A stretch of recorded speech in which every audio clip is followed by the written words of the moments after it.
Thanks to Randy and the city of Ocheyedan for inviting me here today. I really appreciate that. I'm totally honored. It's not something that I do. You know, first of all, I got to tell you, I'm going to go off script right now. I went out yesterday or Saturday to the cemetery to see where I was supposed to be. And when I got out there, I looked around at how beautiful everything was set up. I mean, you guys did a fantastic job. And halfway down one of the rows, one of the flags had unhooked on top, the top notch, the top eyelet.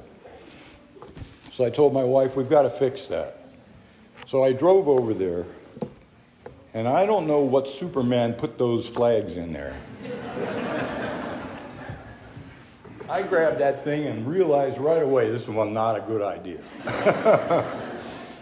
Because it was really heavy. And then the wind is blowing, and the flag, of course, is unhooked on the top, and it's blowing. And my wife's going, I go, I can't reach that high because it's way higher than me. I got it in, and I put it down in there. And I just want to say, those guys that put those flags and decorated, you did a wonderful job, and I think we should all give them a big hand.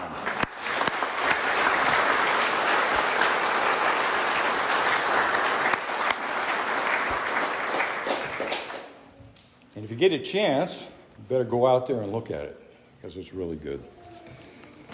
Anyway, well, as mentioned, I'm a retired Marine veteran. I've seen many things in my 34 years in the Marine Corps, been all over the world, and a whole lot more in the other 40 years, and I'm still going and learning. But these last couple of years, with COVID, the riots, the unrest, the lack of following the law, at least for me, it's been pretty troubling. I'm sure many of you would agree. It's been a tough time. And most folks say to me, Happy Memorial Day. Happy Memorial Day. And I think, well, I guess that means we're happy because we're here. But on the other hand, somebody else isn't. So it's kind of sad that way. So not sure what Happy Memorial Day means, but it's a good reason that we are still alive and for the people that got us here. Well, Memorial Day is set aside to remember our past military veterans. This is the reason that died while they died in service. These people were the greatest warriors on the planet. They gave their all. They died for us. They gave up so much more than our younger generation would even think of giving up today. Years of marriage, a family, children, their lives. My wife, Ilea, 48 years, knows best. And I love her for sticking with me all this time, especially after.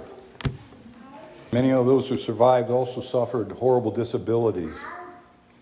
They dealt with injuries, trauma, post-traumatic stress. It was pretty tough. And Memorial Day is actually a somber remembrance to these folks that number over 1.4 million who gave their lives so we can be here today. In the last century, millions of Americans fought and hundreds of thousands died in all kinds of wars. And I'm going to break that down for you. There's a little bit of history. First, the American Civil War. The American Civil War was fought between the northern and Pacific states and the southern states. And they voted to secede from the Union and form the Confederate States. The central issue of that war was the status of slavery, especially in the territories. The casualty count was between 620 and 720,000 people.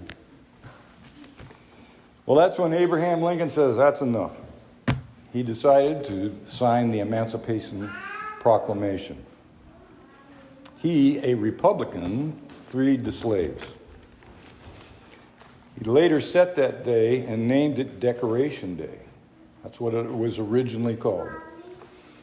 And then, of course, it was later renamed Memorial Day. The reason it was called Decoration Day is so that people could go out and decorate the graves of the people who died. Well, next came World War I. Some 4 million soldiers were mobilized to fight Germany, Austria, Hungary, Bulgaria, and the Ottoman Empire. Over 115,000 Americans perished. The Battle of Somme, Verdun, Tannenberg, and others. And there are still 4,400 people missing in action. Well, then came World War II. Over 16 million American soldiers fought the German Nazis, Japan, and Italy. Over 400,000 people lost their lives. Normandy, Dragoon, the Battle of the Bulge, Guadalcanal, Iwo Jima, Teruel, Saipan. And there's still 72,000 who are missing in action. I mean, these people are missing. Just think of that. That's a lot of people. Then came the Cold War with the Soviet Union. And there, Americans fought the spread of communism, including Korea, where the Soviets and the Chinese-backed communists in the northern part of the Korean Peninsula invaded the South. Over 5.7 million Americans were engaged in that war, and nearly 34,000 lost their lives. And there's still 7,800 servicemen still missing, Americans. Well, then came Vietnam. Almost 3 million Americans served in the Vietnam War. That war was intended to prevent the Soviets and the Chinese communists in the northern part of the country from taking over the southern part. So the people in the South asked us to help them, and so they could become free. And they are free today. That's where you get your Kias and your Samsungs and your LGs. So it's a good thing we did that, right? But those people in the South, they wanted to live and be free in a democracy like us. And that's the way they're living today because of what we did. But that didn't work out too good in the end in Vietnam. Over 58,000 people lost their lives, and many more sustained disabling injuries. And there's still 7,800 people missing in action. It's warm in here, huh? Jeez. I was there in 69, 70. I remember like it was yesterday. It's pretty hard to forget the things I saw or the way we were treated when we got home. Well, sadly, there have been many more battles fighting against terrorism, the Gulf, Iraq, and Afghanistan. Those 13 soldiers that were recently killed in the botched Afghanistan pullout really upsets me and my military friends, and I'm sure does you too. I would bet many of you are relatives and have relatives or veterans or know someone who's serving in the military today.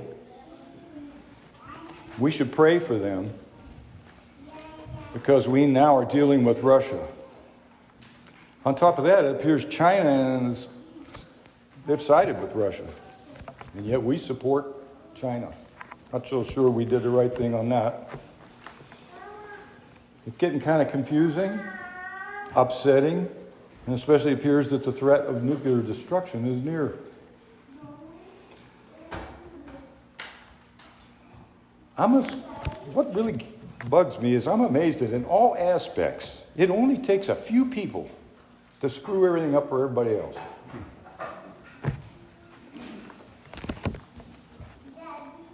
The majority, we're the majority, we have to bend for the few people that say, oh, we need another restroom here or something. You know, you have to ask yourself why the human race has been fighting for so long. I mean, what's up with that? Ever since the beginning of time, we've been fighting with each other. Well, God only knows, and I'm sure we're going to find out sometime. I think we need a little help right now, though. In the meantime, I think we're pretty lucky to be here in the Midwest. The missiles can't reach us here. But if the enemy comes here, I know you folks will know what to do. We have to protect our country. That's it. And contrary to what you may think, or what you may be hearing on social media, and the news, I do believe America is still a great country. Do you agree? All right.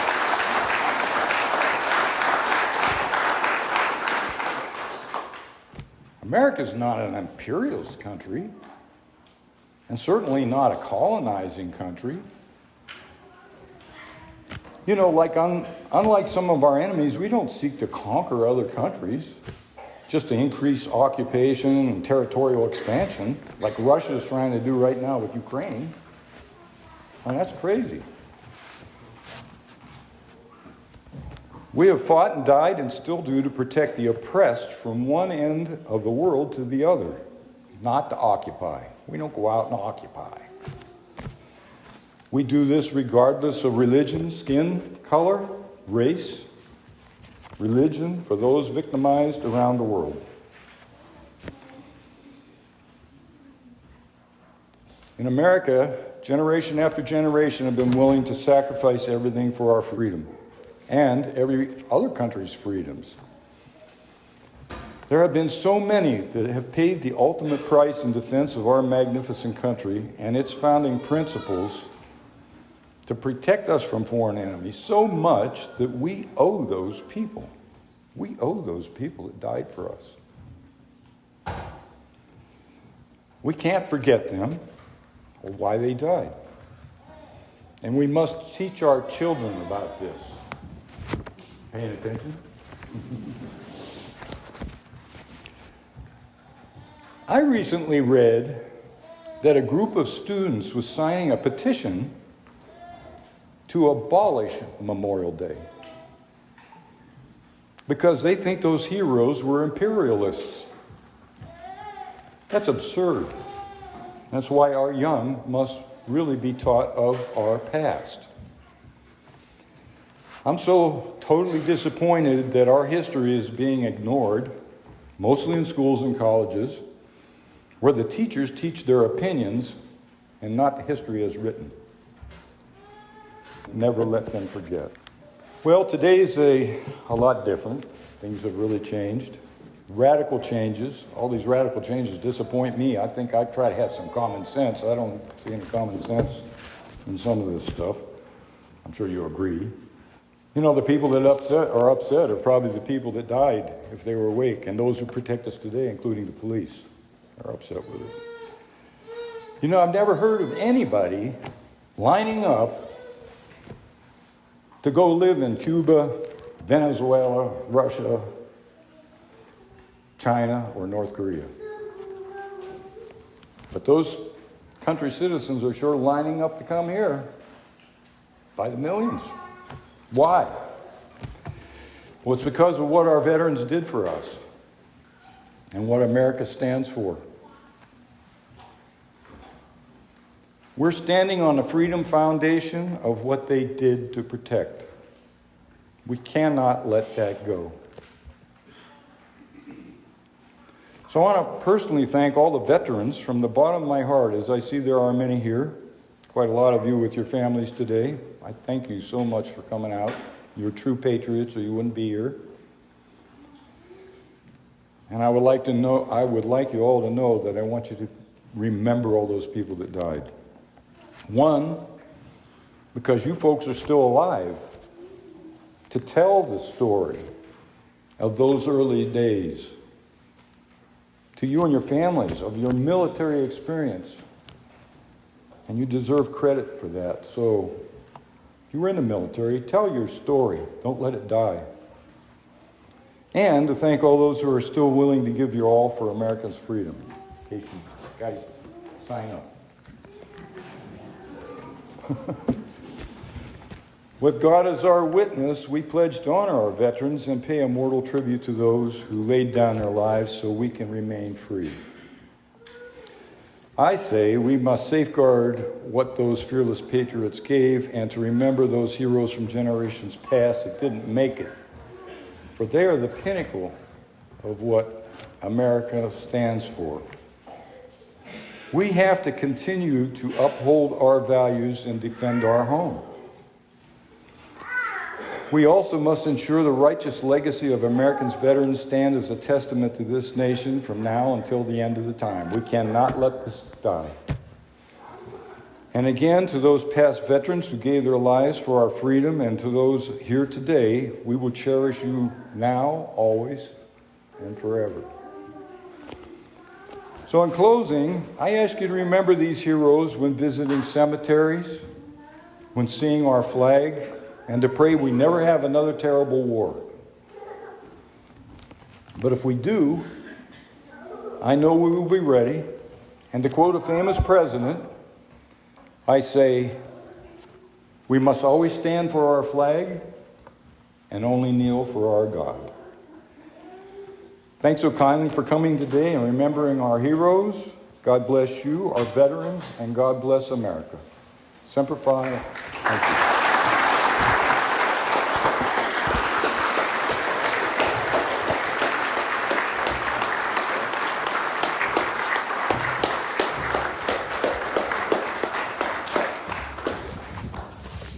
Thank you, Dave. Those were pretty inspiring words. Two things I want to comment on that you said, and that is there are a lot of veterans here today, but there are also some that are still active duty.